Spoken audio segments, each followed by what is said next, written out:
My name is Rocco DeLeo. My rank was electrician's mate, second class, SS, which means you qualified in submarines. I was on the Jefferson TDA in Rota, Spain for like a week and a half, and because one of their senior electricians had appendicitis, and you know, we didn't have chevrons on. I didn't even have a pair of jeans. I don't think, that wasn't holy. And they had their own bunks and air conditioning and everything. And you know, after a couple of days, I mean, they saluted the officers and everything. I mean, it was, yeah, ours was, you know, of course, the captain, and the XL, you call them captain or lieutenant, but you know, we basically didn't do a whole lot of formalities. Yeah. And after about a week, I said, well, can I really go back? Can I go back to the real Navy? I mean, I can't. This is not for me. And they sent me back, and I was thrilled and happy. I got extended for 6 months, and the bang was going either back overseas or on a northern run. And I had already, it was already about 2 or 3 months into my extension. And I said, no, I don't want to get extended for an additional 6 months. So they offered me a transfer to the Entemedor, so that's where I ended up going for the last 4 months. That was another old diesel boat. An electrician's mate takes care of all the main electrical equipment on board the sub. We have ETs for the electronics equipment. We take care of the motors, the main propulsion units, all the auxiliary motors, the batteries. Submarines back then had 2 batteries, forward battery and after battery.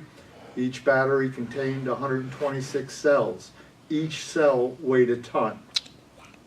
They had to be constantly cleaned.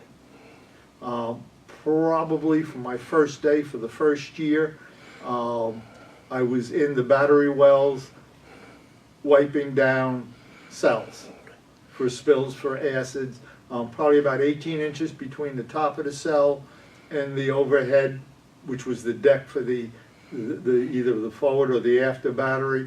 And as soon as you touched it, the overhead, you'd get a shock. Wow. But that was our job. If I wasn't in there, I was eating, sleeping, or trying to get qualified. If you were surfaced and the seas were rough, you stayed above.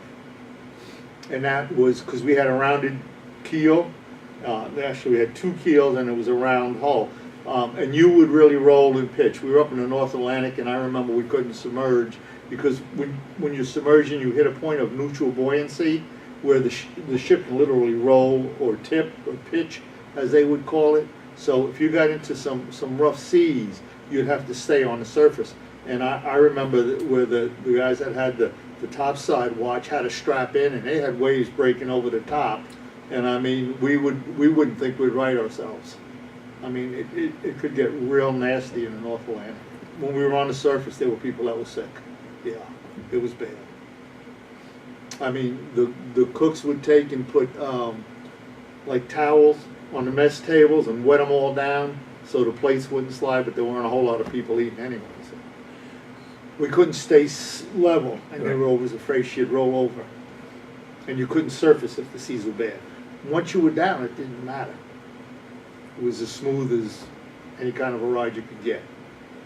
But now, if there was bad storms coming or a hurricane coming, you would go out to sea. But we'd usually get out, if we got out before, we'd submerge, and then, you know, no problems at all.